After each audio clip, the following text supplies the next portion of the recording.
2027 সালের হজের রোডম্যাপ ঘোষণা। 2027 সালের হিজরি 1448 সাল হজের রোডম্যাপ প্রকাশ করেছে ধর্ম বিষয়ক মন্ত্রণালয়। রবিবার 7 জুন মন্ত্রণালয়ের হজ শাখা হতেও এ রোডম্যাপ প্রকাশ করা হয়।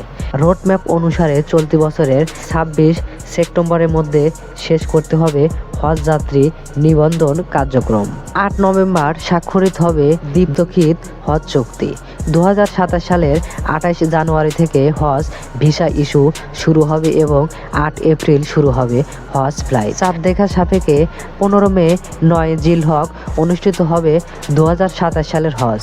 সৌদি প্রান্তের খরচের অর্থ সুসুক মাসার প্ল্যাটফর্মে এ ওয়ালেটের সরাসরি স্থানান্তর কার্যক্রম চলবে এ বছরের 15 জুলাই থেকে 28 ডিসেম্বর পর্যন্ত। নুসুক মাসাকে সামগ্রিক সেবা প্যাকেজ, সার্ভিস প্যাকেজ, মক্কা ও মদিনা হোটেলে ক্যাটারিং ও পরিবহন সেবা গ্রহণের নির্মিত চুক্তি স্বাক্ষর শুরু হবে 2026 সালের 29 জুলাই।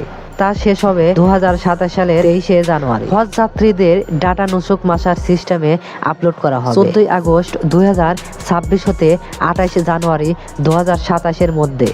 হজ যাত্রী পরিবহনকারী এয়ারলাইন্সের সঙ্গে চুক্তি স্বাক্ষর নুসুক মাসারে ডকুমেন্ট সম্পূর্ণ করতে হবে চলতি বছরে 29 জুলাই হতে 8 নভেম্বর মধ্যে। ঘোষিত এ রোডম্যাপ অনুযায়ী হজের কার্যক্রম সম্পূর্ণ করার জন্য সংশ্লিষ্টদেরকে অনুরোধ করেছে মন্ত্রণালয়। এর আগে গত 29 মে সৌদি হজ ও উমরা মন্ত্রণালয় সৌদি আরবের জেদ্দায় এক অনুষ্ঠানের মাধ্যমে 2027 সালের কার্যক্রমের সময়সূচি ঘোষণা করে এবং বিভিন্ন দেশের ধর্ম বিষয়ক মন্ত্রীদের নিকট তা হস্তান্তর করে।